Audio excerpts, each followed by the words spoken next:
اللہ نے انسان کی ہدایت کے لیے طرح طرح کے انتظامات کیے تاکہ انسان کمال حاصل کرے اور بہتری کی طرف جائے، خطاؤں سے محفوظ رہے اور جو چیزیں اس کے لیے مفید ہیں ان کو انجام دے، جو اس کے لیے ضرر رکھتی ہیں، نقصان دہ ہیں،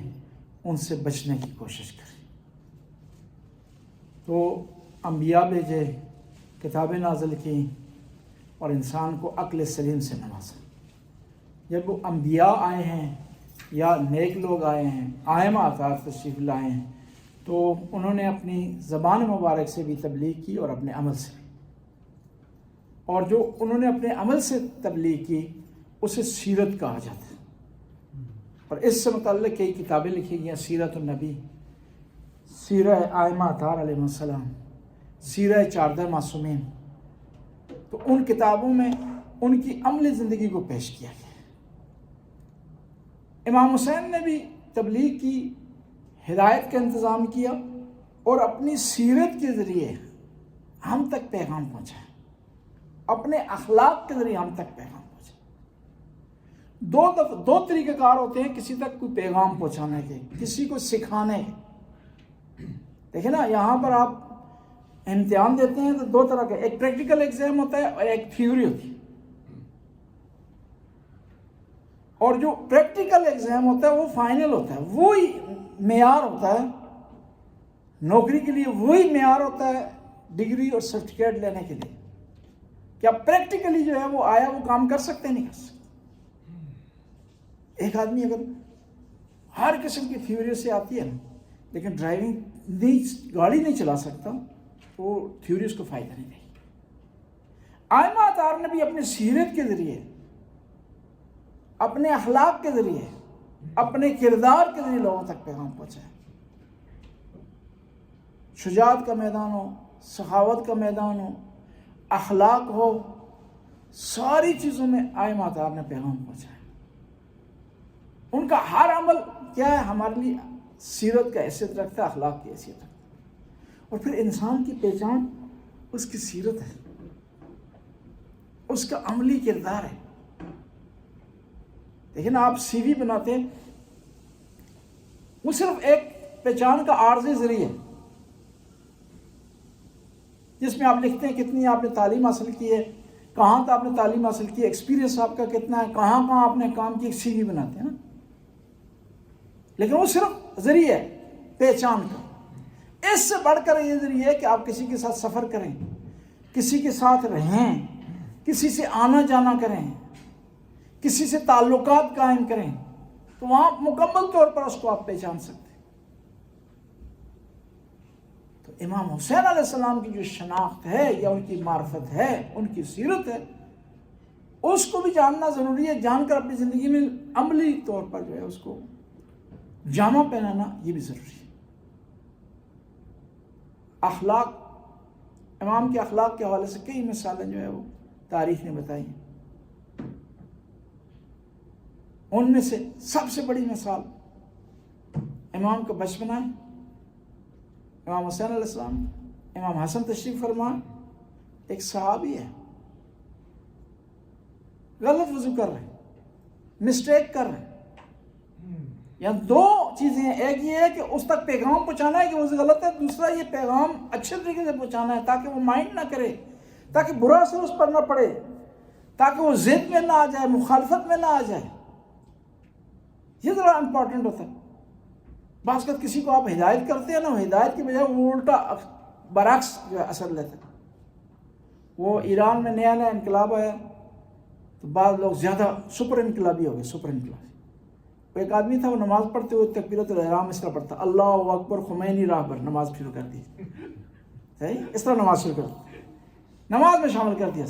وہ ایک آدمی اس کے پاس گیا، نے کہا یہ ناجائز نہیں ہے، نماز اس سے باطل ہوتی ہے۔ اس نے کہا اچھا سنو، اللہ اکبر خمینی راہبر مرد آباد منافق،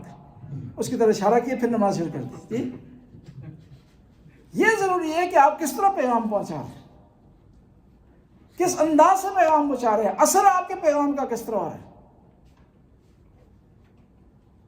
وہ مشہور معروف مثال ہے، ایک بہت بڑے عالم دین تھے، کاشف الغطاء ان کا نام تھا،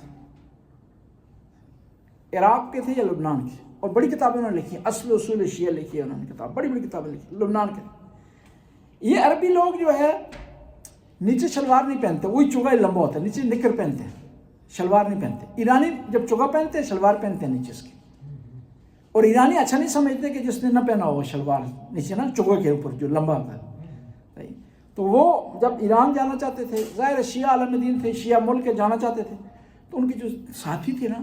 انہوں نے ان پر اصرار کیا کہ آپ شلوار پہن لیں نیچے، تو وہ بڑا دباؤ ان پہ ڈالا، وہ عادت نہ ہونا شلوار پہننے کی، لوگ بڑے تنگ ہو جاتے ہیں، جس طرح ہمارے پاکستان میں جو لوگ دھوتی پہنتے ہیں نا وہ شلوار نہیں پہن سکتے، تنگ ہو جاتے ہیں کہ جکڑ جاتے ہیں، قیدی ہو جاتے ہیں، ٹھیک ہے، یا بعض لوگوں کو نکر پہننے کی عادت نہ ہو تو ان کے لیے مشکل ہو جاتا ہے۔ تو وہ عالم دین شرعی لحاظ سے کوئی حرج نہیں ہے کہ آپ کا پورا لباس ہے اور آپ نے نیچے پہنا ہوا ہے انڈر ویئر، کوئی حرج نہیں، لیکن ایران کی ثقافت ہے، ایرانی اچھا نہیں سمجھتے اگر آپ جو ہے وہ شلوار نہ پہنے ہو، تو ان پر دباؤ ڈالا ساتھیوں نے، آخر میں تنگ ہو گیا، انہوں نے کہا اگر مجھے مزید تنگ کیا نا تو یہ بھی اتار دوں گا۔ یہ ضروری ہے کہ آپ کسی کو پیغام کس طرح دے رہے ہیں، کس انداز سے دے رہے ہیں۔ نبی کا صحابی ہے، بزرگ شخصیت ہے، پیغام بھی پہنچانا ہے اس کو کہ یہ وضو غلط ہے، لیکن اثر بھی چھوڑنا ہے، اخلاق بھی چھوڑنا ہے، اور پیار بھی چھوڑنا ہے، وہاں پر محبت بھی چھوڑنی ہے، اور تاریخ کے لیے بھی ایک درس چھوڑنا ہے، کسی کو پیغام دینا ہے تو کس طرح دینا ہے۔ یہ آج ہم بیان کر رہے ہیں نا، تاریخ آ گئی نا، ہمارے لیے درس ہو گیا نا، ہدایت کا ایک ذریعہ بن گیا نا۔ کہا کہ آپ چیک کریں ہم دونوں میں کس کا وضو صحیح ہے، اور وہ پیاری شخصیت تھی صحابی، انہوں نے کہا تم دونوں کا ٹھیک ہے، میرا غلط ہے، ورنہ وہ ہم جیسا ہوتا کہتا تم دونوں کا خراب ہے، میرا ٹھیک ہے جی جی جاؤ چھٹی کرو،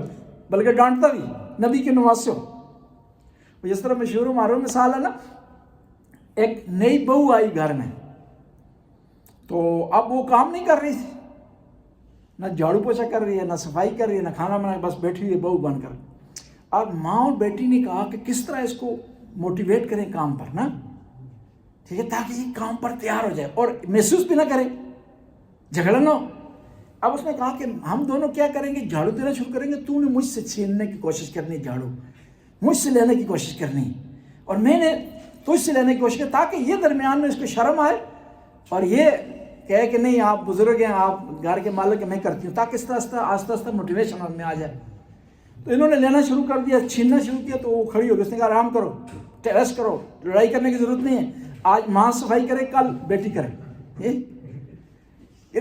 یہ جو بعض اوقات ہوتا ہے نا ریئیکشن، یا آپ کس طرح کسی تک پیغام پہنچانا چاہتے ہیں اور پھر اس کے پیغام کا اثر کیا ہوتا ہے، یہ زیادہ امپورٹنٹ ہوتا ہے۔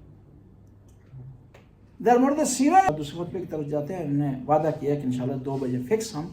نماز پر کھڑے ہو جائیں، کوشش کریں گے 2-3 منٹ پہلے جو ہے وہ آپ کی سمع خراشی کو ختم کریں، تاکہ جو ہے وہ فکس ٹائم پر ہم نماز کے لیے کھڑے ہو سکیں۔ صلوات پڑھیں بندواس۔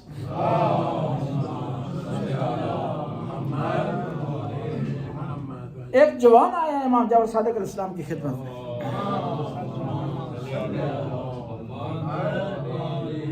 آ کر اس نے کہا کہ میری تمنا ہے اور تھی کہ کاش کہ میں کربلا میں ہوں، اب کون سا کام کروں کہ مجھے وہی اجر ملے جو حبیب ابن مظاہر کو ملا، وہی اجر ملے جو مسلم بن عوف کو ملا۔ میں اس زمانے میں نہیں تھا۔ امام نے فرمایا کہ جب بھی تو زیارت کے لیے جائے تو زری کے سامنے کھڑے ہو کر یہ پڑھے، اور پھر اس کو عملی پریکٹس کرے۔ اس پر کیا پڑھے؟ لبیک یا داعی اللہ، کہ اے امام جو اللہ کی طرف بلا رہے ہیں، میں آپ کی خدمت میں حاضر ہو رہا ہوں، لبیک کہہ رہا ہوں۔ ان کان لم یجب کا بدنی عند استغاثتک، اگرچہ میں جب آپ نے مدد کے لیے پکارا تو میں اس وقت وہاں نہیں تھا،